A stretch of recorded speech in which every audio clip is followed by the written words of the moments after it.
Assalamualaikum warahmatullahi wabarakatuh. Perkenalkan, nama saya Aji Surya dari Politeknik LP3 Medan. Di sini saya akan mempresentasikan judul tugas akhir saya yang berjudul Rancang Bangun Aplikasi Penjualan Barang Berbasis Web pada Toko Bangunan UD Rizky. Bab 1. Latar belakang masalah. Toko bangunan UD Rizky adalah toko bangunan dengan bisnis usaha menengah ke bawah, di mana barang yang mereka jual adalah alat dan material bangunan. Kebutuhan akan barang bangunan yang meningkat membuat pemilik ingin meningkatkan sistem penjualan mereka. UD Rizky masih melakukan transaksi secara tatap muka, yaitu pembeli mendatangi toko untuk membeli atau memesan barang yang diinginkan. Belum adanya pemanfaatan aplikasi website untuk menjual material dan alat bangunan. Rumusan masalah. Di sini saya membuat dua rumusan masalah. Yang pertama, bagaimana membuat aplikasi penjualan barang berbasis web pada toko bangunan UD Rizky menggunakan framework PHP Laravel. Yang kedua, bagaimana membuat sistem penjualan dengan membatasi alamat yang dituju pembeli. Batasan masalah. Di sini saya membatasi masalah. Yang pertama, tidak membahas masalah pembayaran secara online.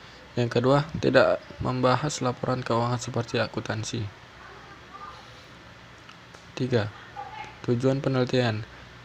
Di sini terdapat dua tujuan penelitian. Yang pertama, membuat aplikasi penjualan barang berbasis web pada toko bangunan UD Rizky. 2. Membuat proses pengujian alamat yang hanya bisa dijangkau oleh pekerja UD Rizky.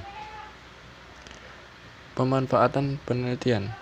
Bagi penulis, dapat menambah ilmu dan pemahaman terhadap pembelajaran yang telah didapatkan dari kampus maupun otodidak, sebagai bukti bahwa yang diajarkan dapat diterapkan dimanapun dan juga sebagai bahan untuk mengerjakan tugas akhir.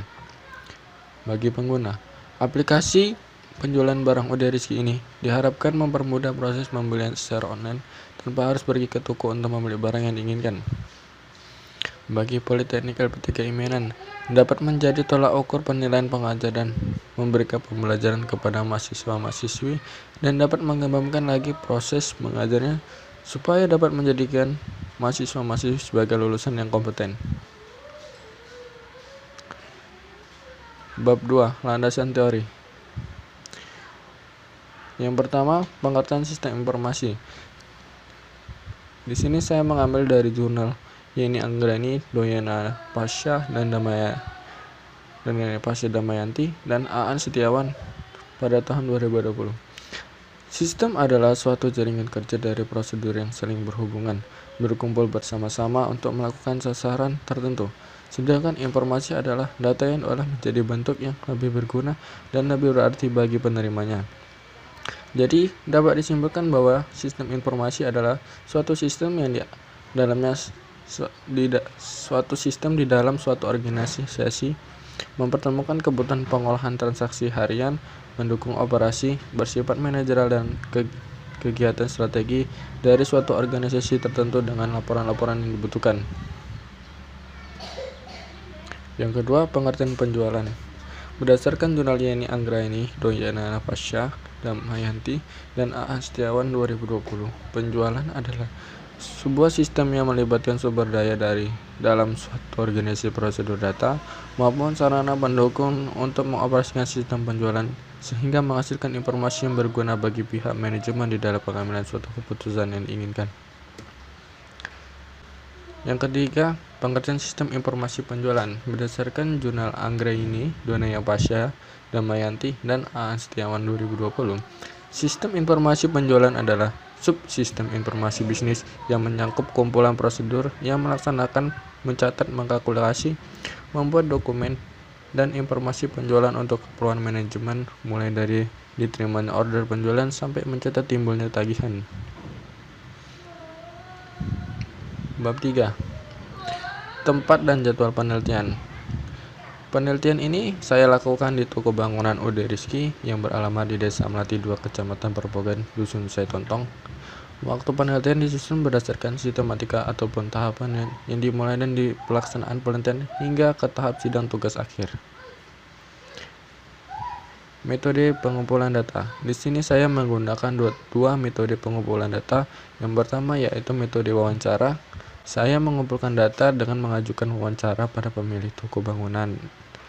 Uday Rizky mengenai pembuatan aplikasi penjualan barang dan meminta data-data yang diperlukan untuk membantu saya dalam pembuatan aplikasi. Yang kedua adalah studi perpustakaan. Di sini saya akan mengunjungi perpustakaan untuk mencari, membaca, melihat, dan mencari buku-buku, jurnal, ataupun materi yang ada di thread sebagai referensi saya. Analisa sistem. Di sini terdapat dua, yaitu sistem yang sedang berjalan dan sistem yang diusulkan. Sistem yang sedang berjalan adalah pelanggan mendatangi toko bangunan Uday Rizky untuk membeli bahan material bangunan atau alat bangunan. Kedua, pelanggan menelpon pemilik untuk melakukan pemesanan bahan atau alat bangunan. Sistem yang diusulkan. Dibutuhkan sebuah sistem untuk melakukan jual beli tanpa harus bertemu atau bertatap muka agar tidak membuang waktu dalam pemesanan atau pembelian dan ketersediaan stok barang yang akan dibeli. Rancangan penelitian. Di sini saya menggunakan diagram konteks. Untuk yang lingkaran ini adalah menggambarkan sistem dari sebuah aplikasi penjualan barang toko bangunan Uday Rizky. Di sini saya menggunakan dua entity, yaitu pertama admin dengan pelanggan. Kemudian untuk garis panah menuju ke sistem itu disebut dengan input, sedangkan yang menuju ke entity adalah output. Untuk pelanggan sendiri, inputnya memiliki registrasi, login, pemesanan barang. Kemudian entity pelanggan mendapatkan output, yaitu melihat data barang, kemudian lihat riwayat belanja, dan mengelola keranjang belanja. Kemudian untuk entity admin dapat melihat jumlah user, kemudian melihat pesanan masuk, kemudian melihat data barang, dan melihat laporan penjualan. Untuk inputnya sendiri, admin bisa mengelola data barang, kemudian memproses pemesanan, apakah pesanan itu bisa diproses atau tidak. Kemudian di sini saya menggunakan flowchart diagram. Di sini ada registrasi akun, login, dan proses pembelian. Untuk registrasi akun sendiri, kemudian pelanggan harus menginput nama lengkap, email, password pertama, dan password kedua. Kemudian dicek apakah password pertama dengan kedua itu sama. Jika benar, dia akan lari ke dalam halaman verify email. Jika salah, dia akan dikembalikan ke proses penginputan registrasi. Dari halaman verify email ini, nanti dari email yang sudah di input tadi akan dikirim link dari email untuk memverify email mereka. Jika benar, dia akan dilarikan ke halaman user. Jika salah, dia akan tetap ke halaman verify email. Selesai. Untuk login sendiri, pelanggan memulai, kemudian menginput email dan password, kemudian diproses apakah password itu benar apa salah. Jika salah, dia akan dikembalikan proses ke inputan. Jika benar, dia ke halaman utama. Selesai. Flowchart diagram. Di sini ada flowchart pembelian. Pelanggan harus memilih barang, kemudian memasukkan jumlah barang, yaitu kuantitinya, kemudian memasukkan kecamatan, kabupaten, kota, alamat, dan bukti pembayaran. Kemudian diproses. Di dalam proses ini ada validasi untuk alamat. Apakah alamat ini bisa diantar atau tidak oleh pekerja dari toko bangunan Uday Rizky atau tidak. Jika tidak, dia akan dikembalikan ke proses penginputan alamat. Jika iya, akan dilarikan ke dalam riwayat belanja. Selesai.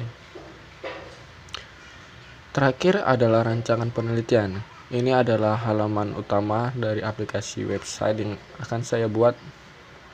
Di sini ada daftar, login, header, ada 5 menu, yaitu kategori, berhandap, produk, keranjang, dan kontak kami. Di kategori sendiri, dia memiliki kelistrikan, bahan bangunan, dan alat bangunan. Di sini akan saya gambar di sebuah banner gambar yang akan menampilkan gambar dari toko bangunan tersebut, dan kemudian ini adalah gambar-gambar dari produk. Kemudian ini adalah tampilan keranjang dari laman user yang sudah login. Di sini akan menampilkan nama user, header, kemudian ada menu-menu seperti kategori beranda, produk, keranjang, dan kontak kami. Dari keranjang ini user bisa mengelola data yang ingin mereka beli. Mereka bisa menghapus ataupun menambah, mengurangi jumlah barang yang ingin mereka pesan. Kemudian bisa menghitung total belanjaan mereka.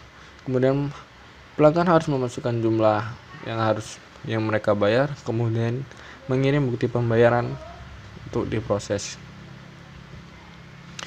Terakhir, ini adalah halaman untuk admin. Di sini ada nama admin, header, dan kemudian nama aplikasi. Di tampilan admin ini sendiri memiliki 4 menu, yaitu data user, data pesanan, data barang, dan laporan.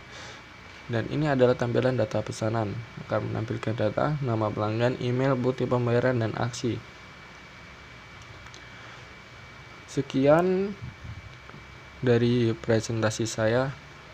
Lebih dan kurang saya mohon maaf. Wabillahi taufiq wal hidayah. Assalamualaikum warahmatullahi wabarakatuh.